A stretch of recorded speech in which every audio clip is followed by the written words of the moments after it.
बिस्मिल्लाहिर्रहमानिर्रहीम। अस्सलाम वालेकुम डियर स्टूडेंट्स। आज हम केमिस्ट्री क्लास 11 के chapter number 10 solution and colloids के इम्पॉर्टेंट क्वेश्चंस और एमसीक्यूज डिस्कस करेंगे। तो पहले हम एमसीक्यूज डिस्कस करते हैं। MCQ number 1, only one pair of liquid in the following set does not obey Raoult's law, identify it. तो इन सारे पेयर्स में से कौन सा लिक्विड पेयर है जो कि राउल्ट्स लॉ को ओबे नहीं करता है। तो जो भी आइडियल सॉल्यूशंस हैं वो ए, बी और सी तीनों आइडियल सॉल्यूशंस हैं, जबकि डी, एथेनॉल और एसीटोन राउल्ट्स लॉ को ओबे नहीं करते हैं। तो इसका करेक्ट आंसर है option D. MCQ number 2, identify the incorrect statement about colloidal solution. तो इनमें से कौन सा कोलाइडल सॉल्यूशन के बारे में गलत स्टेटमेंट है। तो इसका करेक्ट आंसर है option C, it's particle size is less than 1 nanometer. तो हमेशा कोलाइडल सॉल्यूशन का पार्टिकल साइज 1 नैनोमीटर से ज़्यादा होता है, जबकि कोलाइडल सॉल्यूशन टिंडाल इफेक्ट भी शो करते हैं, ब्राउनियन मोशन भी होता है उसमें, और उनका फिजिकल अपीयरेंस ट्रांसल्यूसेंट भी होता है। MCQ number 3, effect of pressure change play significant role in the solubility of. Pressure को अगर आप इंक्रीज या डिक्रीज करें तो किसकी सॉल्युबिलिटी अफेक्टेड होती है। तो इसमें करेक्ट आंसर है option C, gas into liquid, क्योंकि गैस जो है वो प्रेशर इंक्रीज करने से गैस की सॉल्युबिलिटी लिक्विड में बढ़ जाती है। MCQ number 4, which is not a colligative property. इनमें से कौन सी कॉलिगेटिव प्रॉपर्टी नहीं है। तो इसका करेक्ट आंसर है ऑप्शन डी, एटमॉस्फेरिक प्रेशर।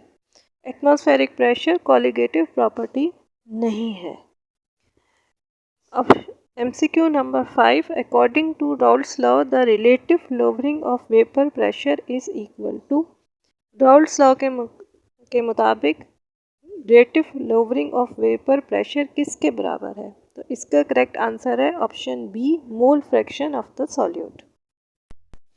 ये second form of Raoult's law है। तो इसमें जो है वो relative lowering of vapour pressure जो है वो डायरेक्टली प्रोपोर्शनल होता है to the mole fraction of solute, जिसमें आप delta P upon P not बराबर होता है mole fraction of the solute. ठीक है, delta P upon P not को relative lowering of vapour pressure भी कहते हैं। MCQ नंबर 6, the sum of the mole fractions of components of a solution is equal to।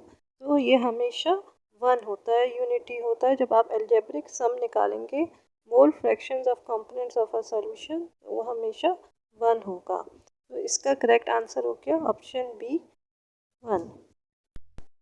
MCQ number 7, how many moles of NaOH are present in a 2 dm cube of 1 molar aqueous solution of it।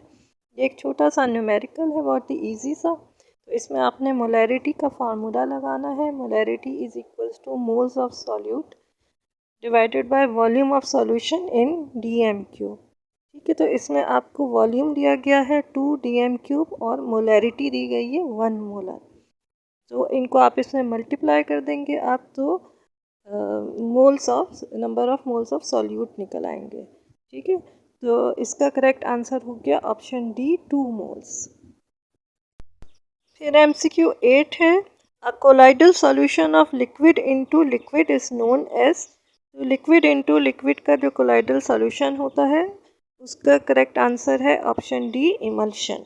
ठीक है, ये emulsion कहलाता है।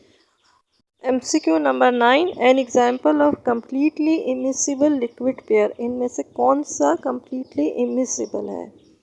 तो इसमें से correct answer है option C, water and benzene, क्योंकि इसमें से बेंजीन और टूलिन और वाटर और मेथनॉल कम्प्लीटली मिसिबल लिक्विड्स हैं, और जो आपका ऑप्शन बी है, वाटर एंड फिनॉल, वो पार्शियली मिसिबल लिक्विड्स हैं। तो जो करेक्ट हुआ वो ऑप्शन सी हुआ।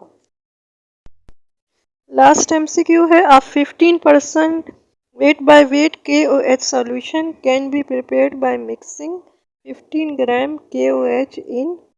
इसका करेक्ट आंसर है option B 85 gram of water. ठीक है, इसमें फार्मूला लगेगा परसेंटेज कॉम्पोजिशन का, जो कि पेज नंबर 202 पे आपको दिया गया है। तो इसमें आपको परसेंटेज दी गई है सॉल्यूशन की, जो कि 15 है, और मास ऑफ सॉल्यूट दिया गया है, जो कि 15 ग्राम KOH है। तो आपका मास ऑफ सॉल्यूशन आप इसमें डिटरमाइन करेंगे, जो कि 100 निकलेगा। फिर उसमें से आप 15 को माइनस कर दें तो 85 ग्राम निकलेगा। वैसे भी इससे यही पता चलता है कि 15% है, और 15 ग्राम अगर KOH है तो सारी बात है कि 15 माइनस 100 या 100 माइनस 15 हो जाएगा। अब इस चैप्टर के इम्पॉर्टेंट क्वेश्चंस, इसमें इम्पॉर्टेंट डेफिनेशंस हैं, जैसे solution, suspension, colloids, molarity, molality, miscible liquids, immiscible liquid, osmosis, osmotic pressure, mole fraction, reverse osmosis, solubility, electrophoresis, coagulation. Question number 2 है कि रॉल्स लॉ को स्टेट करें, उसकी मैथमेटिकल एक्सप्रेशन डिराइव करें 3 forms में, और इसकी एप्लीकेशन कैसे है बाइनरी सॉल्यूशंस पर। Question number 3, what are colligative properties, explain the elevation of boiling point and depression of freezing point. इनमें से कोई एक भी आ सकता है और दोनों भी आ सकते हैं। फिर डिफ्रेंसिएशन का क्वेश्चन है, सॉल्यूशन, सस्पेंशन एंड कोलाइड में से किसी भी दो चीज़ों की डिफ्रेंसिएशन आ सकती है मोलैरिटी एंड मोलैलिटी में। Question number 5, what is an ideal solution, differentiate between ideal and non ideal solution.